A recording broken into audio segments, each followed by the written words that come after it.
그렇다면 이 배질이 유행할 때 과연 국가에서는 어떤 대응을 했느냐인데 아, 혹시 그는 이거 짤 아시나요? 이게 뭐야? 아니 말이 웃긴 게 아니라 표정이 얼굴 다 했네. 엄청 유명한 짤이긴 합니다. 박홍민께서 어, 유명한 명언을 남겨주셔가지고 이게 뭐지? 일단 이제 진짜. 이게 어디 자려고 누웠다가 브랜드 생각나가지고 오늘 와가지고 다시 그려놓은 거거든요.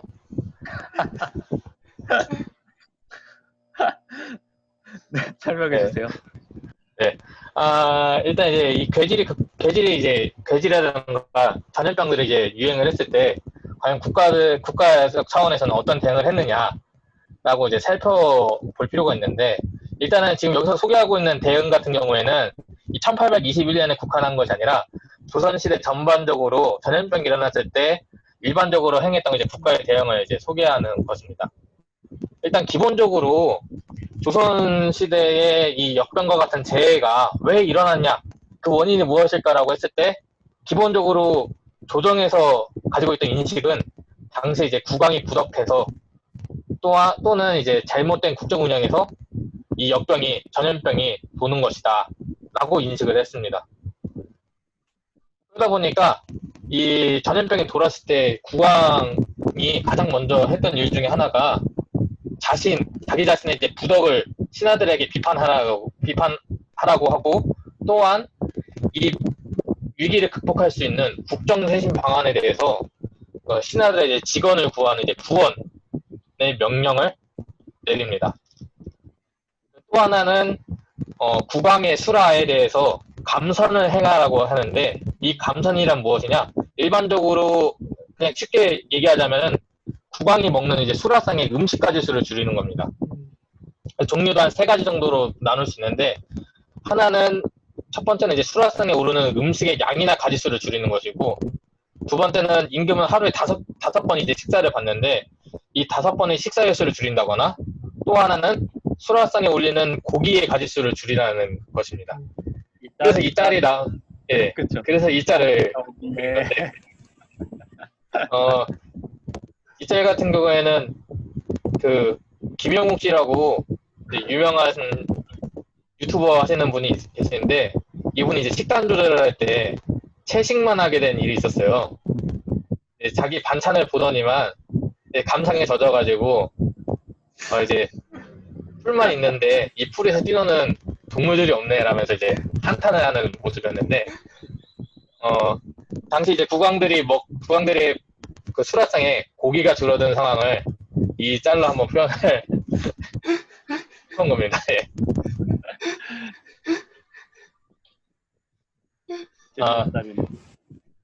그리고 또 하나는 아까 이제 국왕이 그 직언을 해달라고 이제 구원의 명령을 내리잖아요. 이때 신하들이 국왕만을 비판하지 않습니다. 특히 대신급에서는 국왕의 잘못이라기보다는 국정 운영을 잘못한 대신들, 자기 자신들의 잘못이라면서 자신들 사퇴하겠다, 물러나겠다라는 의사를 이제 국왕한테 전달을 합니다. 그렇다면 이걸 받은 이제 국왕 입장에서는 그래 당신 물러나쇼 이런 게 아니라 아니다 내가 오히려 내가 부족하니까 이런 일이 일어난 것이다. 얘들은 사퇴하지 말라 물러나지 마라 하면서 이제 만류를 하는데 어떻게 보면 일종의 쇼죠. 쇼인 거죠. 왕과 신하들이 랭근이 된 쇼죠, 쇼. 예, 그렇죠. 근데 이게 기단 조선만이 아니라 거의 동아시아 국가에서는 공통적으로 보이는 현상들이에요. 이 역사적인 그렇죠. 선례들이 있는데 중국 같은 데서도 한나라 때도 이제 자연재해가 나면은 황제들이 이렇게 구원을 한다든지 감선도 해요. 심지어 감선도 하고 대신들 같은 경우도 한나라 때는 승상이 있는데 승상들로 막 사퇴를 하는 경우도 있고, 심지어는 한무제 같은 사람은 이 계해가 있으면은 이거를 왕권 강화에 아주 좋은 기회라고 생각하고 하늘에 계시다. 승상을 자살하게 만들어요. 오, 그런 경우도 있어요. 책임 신라 너 때문에 개가 일어난 거 아니냐 해갖고 자살하게 만드는 경우도 있고 그런 어디서 걸 어디서 봤는데 신라도 감선이 있었다고 한 것 같았었는데, 예, 비슷한 게 있었다 그러고 하더라고요. 아, 기록에는 감선은 없고 그 자연재해가 있었을 때 왕이 시장 같은 데 나가가지고 직접 제사를 지내거나 아니면 산천제를 지내고 그 신하들 보내가지고 산천제를 지내고 이런 건 있었는데 감선은 진짜 기억이 안 나네요. 이게 중대 이후에 가면 유교가 많이 퍼지긴 하는데 감선 기록까지는 고등학교 때 국사시식에 의거하면은 부여 네. 같은 데서는 재해가 나면은 왕이 처형당했다는 말도 들었던 것 같거든요. 그렇게 배웠어요. 그렇게 배웠죠. 이걸 제가 봤을 때 음, 전통적인 대응 같아요. 이런 대응들이. 예, 이제 뭐 지도자가 책임지는 약간 그런 시스템이 그 동아시아에 전체적으로 있었던 것 같아요. 근데 이제 전형적인, 네, 그렇죠. 근데 특별한 건 일본 같은 경우는 천황이 이걸 책임지지 않잖아요. 그렇죠. 천황도 이렇게 비슷한 걸 해요. 감선은 해요? 하죠. 근데 이제 감선이라기보다는 뭔가 신사가 더 제사를 드린다든지 여러 가지 제사 같은 걸 많이 드린다고 들었거든요. 사제 역할을 하는 거 하긴 하죠. 응. 네. 약간 신의 아들이니까. 천황 같은 경우는 샤먼 같은 개념이 강해가지고 그런 식으로 자기 반성 한다고 해야 하나? 네. 그런 것 같아요. 그렇군요. 다음 넘어갈까요? 네. 이런 그 국왕과 국왕과 그 신하들의 그런 자기 성찰, 적 대응도 있고, 한편으로는, 도축을 금지한다든지, 이제 좀 잡범들 있잖아요. 예를 들어서 이제 뭐 대역죄인이라든가, 부모를 때리거나 불효한 죄인들, 이런 좀 강상의 죄를 범한 사람들을 제외하고, 좀 죄질이 가벼운 사람들을 이제 풀어주면서, 이제 국왕의 이제 덕을 드러내고, 또 이 풀려난 사람들이 생업에 종사해가지고, 뭐라고 해야지? 생업에 종사해가지고 좀 이 사회를 좀 안정할 수 있는, 그런 대책들을 내놓기도 합니다. 그리고 또 가장 중요한 것이 이제 여제를 거행하는 건데요.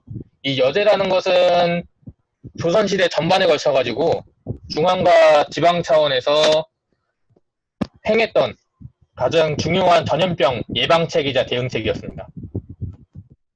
여제 같은 경우에는 그 제사의 대상이 누구냐라고 했을 때, 당시에 이제 억울하게 죽은 각종 귀신들을 대상으로 진행한 제사였어요. 근데 이게 왜 이 억울하게 죽은 각종 귀신들을 왜 달랬느냐라고 했을 때, 이 억울하게 죽은 귀신들이 구천을 떠들면서 전염병을 일으킨다라는 인식을 하고 있었거든요. 그렇기 때문에 매해 봄, 여름, 가을에 정기적으로 이 단을, 그 한양 같은 경우는 이제 북교에다가 이 단을 하나 세워요. 여단이라고. 이 단에서 제사를 지내고, 지방의 각 고을에서도, 주요 고을에서도 북쪽, 그 성 북쪽에다가 이 여단을 마련해 놓고 정기적으로 이 제사를 지냅니다. 그런데 이것은 그게 정기적으로 지내는 제사는 예방책인 거죠. 예방책. 전염병이 돌지 않도록. 그런데 전염병이 유행하게 되면 이렇게 날을 특정하지 않고 그 즉시 이제 제사를 지내게 하는데 그 제사를 이제 변려제라고 합니다. 이것은 전염병에 대한 대응책이었던 거죠. 이런 식으로 제사를 지냈고 또 한 가지는 시신 매장을 지원을 했어요. 당시 이제 상황을 살펴보면은 이 전염병이 돌다 보니까 시신이 이제 길가에 널브러져도 이것을 쉽게 이제 수습을 하지 못하는 상황이 있었던 거고 있었고 한편으로는 온 가족이 이제 몰살당하는 상황도 있었고 또 하나는 가난 때문에 시신이 유가족이 있어도 이 시신을 어떻게 사람을 구해가지고 수습하기 어려웠던 상황이 있었던 거죠. 이런 상황이다 보니까 이 시신이 그 마을에 널브러져 있는 것이 오히려 병을 더 돋굴 수 있는 상황이었기 때문에 조선 중앙을 포함해서 지방 그 관하에서도 당시 이제 매장하지 못한 시신을 거두어가지고 이 매장을 직접 하거나 그 유족에게 매장에 필요한 물품과 경제적 지원을 하는 방식으로 이 시신 수습을 했던 거죠. 저번 시간에 중국 국민당이 관값 가지고 농땡이 돈노름 했던 거랑 비교를 했을 때는 나름 선진적인 복지 차원이었던 거죠. 이 당시 이제 관 같은 건 비싸니까 이게 당시에 주로 이제 무엇을 지원했냐라고 봤을 때 보면은 주로 빈 섬을 지원했다라고 많이 해요. 빈 섬. 섬이 뭐냐면 우리 그 쌀 이제 집어넣는 그 가마는 제 일본식인 거고. 네, 전통적으로 쌀 집어넣기 위해서 집고온 그거 있는데 그것을 많이 지원을 해요. 거기에 이제 시신 담아가지고 매장을 하거나, 네, 그리고 쌀 몇 대 뭐 이런 식으로 돈 몇 냥 이런 식으로 그렇게 많은 금액이라고 할 수 있으면 금액이라고 할 수 있는데 금액들을 일정 부분 지원을 해가지고 장례를 치를 수 있도록 이렇게 국가적인 차원에서 이제 대응을 했습니다. 조선은. 네, 이게 시신 매장이 중요한 게 이게 시신을 처리를 못하면 여기도 더 병이 더 퍼지기 때문에 이게 좀 중요한 문제라고 생각이 되거든요. 그러니까 굉장히 그렇죠. 실질적인 그런 대책을 조선에서 마련했다는 게 되게 흥미롭네요. 예. 민심 유도하면서 동시에 이제 질병 약간 그 예방 차원에서도 할 수 있다는 게 되게 선진적인 시스템인 것 같아요. 이런 거는. 이 시신 매장 지원 같은 경우에는 이것도 비단 이런 전염병이 돌 때만이 아니라 수해도 많이 일어나니까 이 수해 때도 비용들이 또 장난 아니게 많이 들어가요. 이 수해 때도 이 시신 매장 지원을 하고 결국엔 이 수해 때문에 시신이 쌓여있으면은 결국 또 그것 때문에 또 질병이 또 될 수도 있는 거니까. 이 지원금 같은 경우는 중앙 차원에서 주는 건가요? 아니면 지방 정부에서 수령이 주는 건가요? 중앙은 중앙 차원에서 주고 지방 같은 경우는 지방관이 줘요. 지방관이 주거나, 예.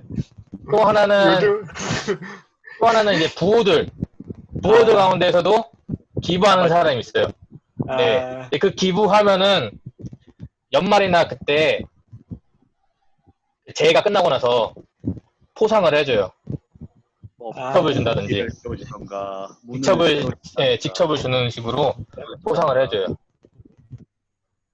지난 시간에 봤던 중국어 비슷하네요. 그 지방 단위에서 부호들 동원해가지고 돈 노랗게 해가지고 그걸로 이제 결국 돈이 나오는 구멍은 부잣집 그 엘리트 집안이니까. 그렇죠. 근데 이 1820년대에도 이런 게 되게 효율적으로 이루어졌다는 거 보면 아직까지 그 중앙 정부의 시스템이 제대로 작동을 하고 있었던 모양이에요. 이게 전국 단위로 퍼진 질병이었잖아요. 근데 이게 제대로 지원이 됐는지도 정확히 파악을 할 수 없는 게 대책을 마련해도 그게 제대로 됐는지 이게 문제네요. 일단 평안도 지역 같은 경우에는 제가 봤던 자료는 이 전염병 자료는 아니었지만 네. 수해가 많이 일어났는데 이 수해 당시에 이 시신 매장을 위해서 금액이 얼만큼 지원을 했는지 그 당시 기부한 사람이 누구인지 명단이 나와 있거든요. 그래서 평안도 지역 같은 경우에는 그 당시 뭐 경제적인 상황을 봤을 때는 나름대로 지원이 되는 상황이었고 기타 지역에서도 이런 지원들이 제대로 작동을 했는지는 조금 더 이제 확인이 이제 필요한 부분이고요. 거의 다 지역 평안도 같은 경우는 제가 들었을 때는 이 지역이 그래도 조선 때는 나름 부유했던 지역이라고 들었거든요. 왜냐면 상공업도 많이 발달을 했고, 그리고 지방 간청의 예비비도 이미 많이 있었다고 들었어요. 왜냐면 이 청나라 사신이 오면은 접대를 해야 되기 때문에 예비비를 이미 많이 비축을 해놓기 때문에 평안도 같은 경우는 나는 구일할 때는 재정적인 이런 부담이 다른 지역보다는 조금은 덜 하지 않았을까 싶네요. 그리고 또 하나 주목되는 게 이게 아까 동아시아 전체적인 어떤 그런 양상을 이야기했는데 그 특히 공통적인 게 제사를 되게 열심히 지내는. 그러니까 서양권에서는 뭐 기독교 같은 경우는 뭐 기도를 하지만 그건 어떻게 보면 개인적인 어떤 그런 예배 차원에서 많이 이루어지잖아요. 뭐 왕이 참여해서 집행을 하기도 하지만 이런 식으로 약간 국가가 앞서서 이렇게 제사를 지내는 건 동아시아만의 특징이라고 보이거든요. 그래서 그 저번에 첫 번째 시간 때 일본에서 했을 때도 약간 억울하게 죽은 사람 황족들을 약간 달래준다 해가지고 그 천황이 직접 가가지고 제사를 지내고 이러잖아요. 이런 모습을 보면 되게 이 정근대사의 동아시아에서 제사가 가지고 있는 그 비중이 굉장히 막강하다라는 생각이 드네요.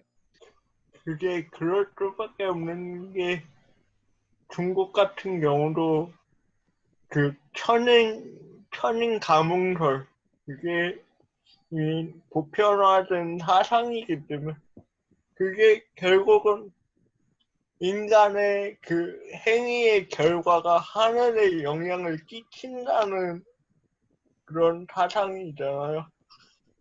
그런 것 때문에 이런 제사 같은 게 더 발전될 수밖에 없었던 것 같고, 아까 서양 얘기를 하셨는데, 중국이나 동아시아 같은 데는 국가의 왕이 이걸 대신해줬으면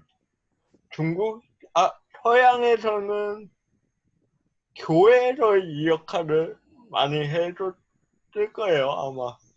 교황이나 뭐 성당 주교가 이런 걸 많이 했고 빈민구제 같은 경우도 그렇죠. 교회 한 위주로 많이 18세기까지는 막 수도원에서 많이 했다가 네. 예, 왕권이 점점 강화되면서 나라 자체로 구빈원을 세워주고 빈민구제를 위한 구빈원이라든지 고아원 같은 걸 국가에서 세워주면서 교회가 가졌던 기능, 그런 구제의 기능을 국가에서 이제 대신해주는 시스템이 발달했다고 들었어요.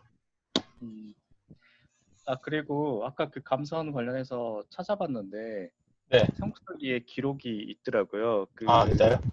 소시바리간이니까 492년으로 지금 나와 있거든요. 그러니까 5세기 후반인데 이때 이제 봄과 여름에 가물어서 왕이 자기를 책망하면서 반찬 가짓수를 줄였다라는 기록이 짤막하게 나와 있어요. 그러니까 반찬 가짓수 줄인 것 자체가 감사원이라고 할 수 있으니까 되게 이런 식의 이런 행위 자체가 있었던 것 같고, 그러니까 하치님께서 말씀해주신 대로 부여의 왕들이 그 책임을 지고 하는 것도 어떻게 보면 이런 그 맥락하고도 연관이 돼 있는 것 같아요.